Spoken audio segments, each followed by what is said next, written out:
in the spirit of Johannes Kepler, who had the idea of putting one of the perfect solids in between each of the orbits of the planets of our solar system. The Titius-Bode law was an attempt to find a mathematical equation to explain the spacing between each of the planets. Johann Titius came up with this idea in 1766. And this formula was that the distance of each planet from the sun in astronomical units, where the Earth is 1 astronomical unit away from the sun, is this d equals 0.4 plus 0.3 times 2 to the ith power, where I is at first negative infinity, because anything to the negative infinity equals 0, approximately. And so then that second term is 0.3 times 0, which equals 0. So then we just get d equals 0.4 for the orbit of Mercury. And then I equals 0 for Venus. So 2 to the 0th power is 1. So we get 0.4 plus 0.3, which is 0.7. Venus is at 0.72 AU, pretty close. Then Earth is 1. I equals 1 for Earth. So we get 0.4 plus 0.3 times 2 to the 1, which is 2. 0.3 times 2 is 0.6. 0.4 plus 0.6 is 1. D equals 1 for Earth. Good, that checks out. Then I equals 2 for Mars. 2 to the second power, 2 squared is 4. 4 times 0.3 is 1.6. So we get 1.6 plus 0.4, that's 2. Now, Mars is a little bit off of that. But then we skip I equals 3. There wasn't any planet known to be there, where 2 cubed would be 8. 8 times 0.3 is 2.4. 2.4 plus 0.4 is 2.8. There was nothing at 2.8 AU. But then Jupiter is really close to the distance for I equals 4. 2 to the 4th power is 16. 16 times 0.3 would be 4.8. 4.8 plus 0.4, 5.2. Jupiter is at 5.2 AU. And then Saturn for I equals 5. 2 to the 5th power is 32. 32 times 0.3 is 9.6. 9.6 plus 0.4 is 10. Saturn's about 9.6. So it still gives us a good idea. So after Johann Titius came up with this formula, Johann Bode is one who popularized it. Bode claimed that an undiscovered planet orbited at the I equals 3 location. And then in 1781, Uranus was discovered at the I equals 6 location. If I equals 6, then 2 to the 6th power is 64. 64 times 0.3 is 19.2 plus 0.4, 19.6. That's more or less where Uranus is. So could we keep going? I equals 7. But then in 1801, the dwarf planet Ceres was discovered by Jesuit priest Giuseppe Piazzi at the I equals 3 location. So things were looking really good for this Titius-Bode law. Is this the law that the planets followed in how they were spaced? Ceres was considered a planet when it was discovered, and in subsequent years, many other objects were found at that same orbital distance. Pallas, Juno, Hygeia, about 50 different asteroids at that same orbital distance were found in the early 1800s. So then astronomers were wondering if they should reconsider what they call a planet. But then something strange was happening with the orbit of Uranus. It seemed that it wasn't exactly where it should be if it were just following Kepler's laws. It was being perturbed by some other massive object, probably beyond Uranus. and so the search for Neptune began. Due to the previous apparent success of the Titius-Bode law, astronomers expected to find a planet at the I=7 location. It turns out that Neptune was quite a bit closer than the I=7 location. Neptune was found around 30 AU, where it was expected to be around 38 AU. So that was pretty far off. There were two different teams searching for Neptune, one in England and one on the European continent with French and German astronomers and mathematicians. So after the discovery of Neptune, astronomers decided that yes, Neptune is a lot more massive than these other asteroids. Let's call Neptune a planet, but let's reclassify all these other objects in the orbit of Ceres and Juno and Pallas and Vesta and Hygeia. Let's just call all of those asteroids. And astronomers continued to discover hundreds and thousands of asteroids in the asteroid belt. With the discovery of Pluto in 1929, the breakdown of the Titius-Bode law was complete. It was well inside where it should have been to be the I=8 planet. In 2006, the International Astronomical Union decided to reclassify Pluto as a dwarf planet, but we will talk more about that another time. The 1800s and early 1900s, especially, were a time for the construction of great observatories. There were lots and lots of observatories. I'm only going to name a few that stand out. The Leviathan of Parsonstown, constructed in 1845 in the middle of Ireland, also known as the Rossi 6-foot telescope, was a reflector with a 72-inch aperture. That's 6 feet. It was the largest telescope in the world from 1845 until the construction of the 100-inch Hooker telescope at the Mount Wilson Observatory in California in 1917. In 1851, the Royal Observatory in Greenwich, London, England, was established as the prime meridian by its director, Sir George Airy. And by 1884, over 2/3 of all ships used it as the reference meridian on their charts and maps. Though, of course, French ships continued to use the Paris meridian for several decades. When time zones were later introduced, this central time zone of the world was known as Greenwich Mean Time, named after this observatory, though it has since changed to being called Universal Coordinated Time. In 1897, Yerkes Observatory was constructed, the world's largest refractor, with a 40-inch aperture in Williams Bay, Wisconsin. It is owned by the University of Chicago. Einstein visited there once and posed for a famous picture with other scientists. And I also got to tour that observatory back when I was doing my undergraduate studies. At the beginning of the 19th century, most of the best astronomical instruments were made in England, but by the end of the century, the Germans had surpassed the British in expertise. The development of photography during the 1800s had a profound effect on astronomy. From the 1880s, by using long exposures to collect more light, astronomers could see even dimmer objects, as well as other parts of the electromagnetic spectrum. One significant feat during the 1800s was that in 1837 and 1838, Struve and Bessel both announced observable stellar parallax. Struve used a Fraunhofer refractor and measured Vega's parallax to be 8 arcseconds. And Bessel used a Fraunhofer heliometer and measured 61 Cygni's parallax to be 20 arcseconds, corresponding to 657,000 astronomical units.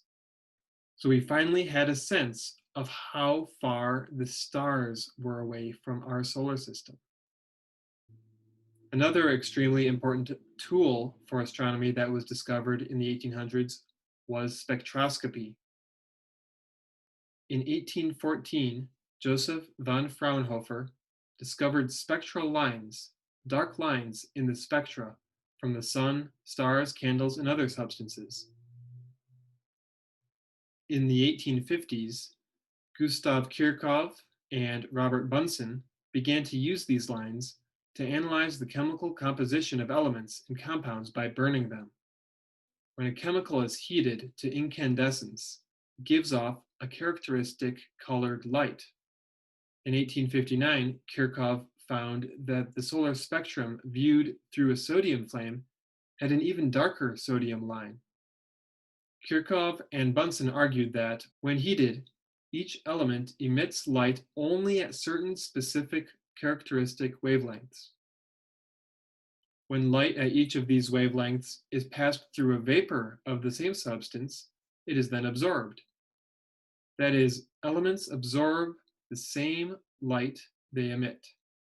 These patterns could then be taken as individual identifying characteristics, as a sort of fingerprint for the chemical elements. And many new elements began to be discovered using this understanding.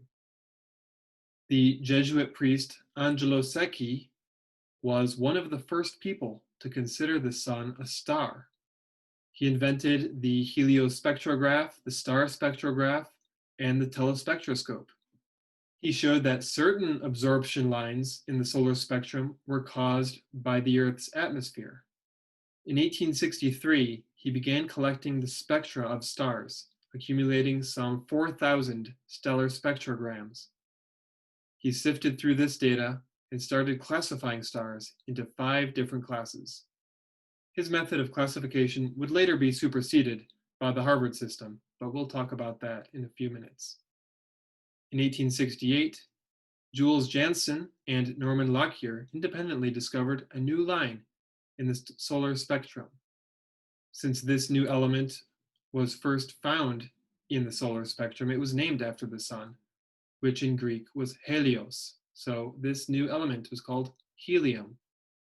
People were a bit skeptical for the first few years, but it was soon found on Earth as well. The spectrum on this slide shows a G-type star, like our sun, which is mostly composed of hydrogen. So then, with the understanding that the sun and stars are composed primarily of hydrogen, but then also of helium and trace amounts of other elements, combining that data with the new field of thermodynamics could be used to address the question of the formation and age of the sun and other stars. Last time we mentioned Caroline Herschel, William Herschel's sister, who aided him in astronomy, but especially in the late 1800s and early 1900s, women came to participate more and more in astronomy.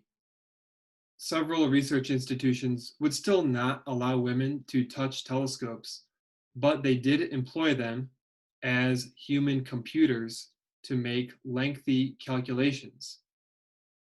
A couple of these women, working under Edward Pickering at Harvard Observatory, made significant contributions to astronomy. In 1901, Annie Jump Cannon published her organization of the stellar spectral types according to stellar temperature. At that time, 7 different types were classified: O, B, A, F, G, K, and M. Since then, we have added L, T, and Y for a total of 10 spectral types of stars. Then in 1912, Henrietta Swan Leavitt discovered the Cepheid variable star period luminosity relation, which she later developed into a method of measuring distance outside the solar system. This was important as the first standard candle, an object that shines with the brightness according to a certain mathematical law, so that by measuring the brightness, we know exactly how far away it is. So this was an alternate way for measuring distance besides parallax. We could consider St. Augustine of Hippo to be the first precursor of Einstein's relativity, because St. Augustine's reflections on time allowed for the philosophical view of time as relative. But at least in the scientific framework, we will begin with Galilean relativity in 1632. By observing motion on moving and still objects, Galileo realized that no observer has a preferred state of motion. And Newton recognized Galilean relativity even though he continued to think of time and space as absolute. As electromagnetic theory developed in the 19th century, the wave theory of light as a disturbance of a light medium, or luminiferous ether, was widely accepted. James Clerk Maxwell synthesized all of electromagnetic theory down to 4 fundamental equations, but these could not be reconciled with Newtonian mechanics.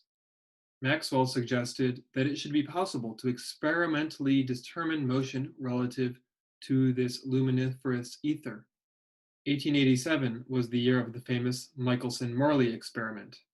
They tried to measure the relative motion of the Earth and the ether. They measured light coming towards the Earth from a star when the Earth was approaching that star, and then 6 months later when the Earth was going away from that star. But they could not detect any motion of the Earth relative to the luminiferous ether. They measured the speed of light to be the same at both times, when the Earth was approaching that star and when the Earth was receding from that star.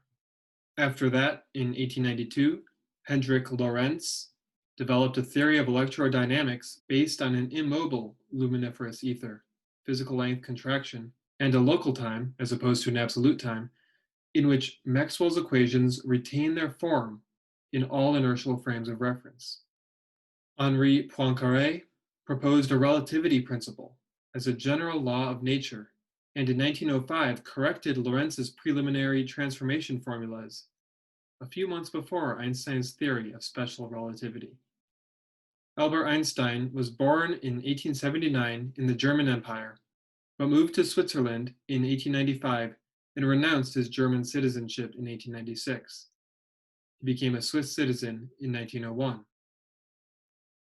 From 1902 to 1909, he was employed as a patent examiner at the Swiss Patent Office in Bern. So while working as a patent clerk in 1905, he had his annus mirabilis, his wonderful year, of 4 groundbreaking scientific papers. One paper was on the photoelectric effect, for which he won the 1921 Nobel Prize. Another paper was on Brownian motion. A third paper was on special relativity.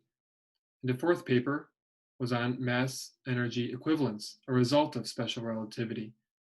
That's where the famous formula E equals mc squared comes in. That same year, he was awarded his PhD from the University of Zurich.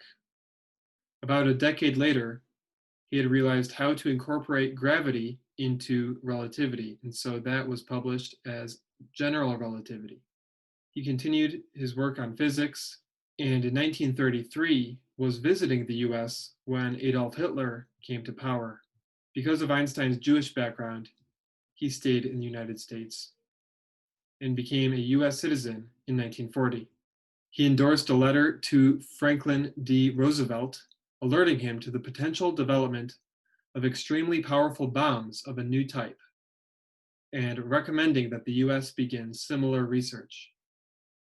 This eventually became the Manhattan Project, which developed the first nuclear weapons. Special relativity resolved conflicts between Maxwell's equations and Newtonian mechanics by introducing changes to the laws of mechanics. Einstein began with 2 postulates, 2 assumptions: the invariance of the laws of physics in any reference frame, and the constancy of the speed of light. When an object is moving very fast, comparable to the speed of light, its time dilates, it slows down, its length contracts in the direction of its motion, and its mass increases. Another effect is the relativity of simultaneity. What do we mean when we say that 2 events happen at the same time? Is it the same time for one observer, or is it the same time for the other observer? It takes time for light to travel between the two observers, between those two events. Most scientists did not accept special relativity right away. There wasn't evidence for it, and it didn't incorporate gravity, but most events happen on planets or stars that have strong gravitational fields. So by 1916, Einstein had figured out how to incorporate gravity into relativity. Instead of considering gravity as a force that pulls, the observed gravitational attraction between masses results from the warping of space and time by those masses. This provided a theoretical foundation for black holes, so massive, warping space and time so much that not even light can escape. Einstein also predicted gravitational waves, ripples in the curvature of space-time, which propagate as waves carrying energy. This prediction was confirmed 100 years later in 2016 by the Laser Interferometer Gravitational Wave Observatory, usually known as LIGO. Scientific cosmology became possible by applying general relativity to the structure of the universe as a whole. But we will talk about that next time.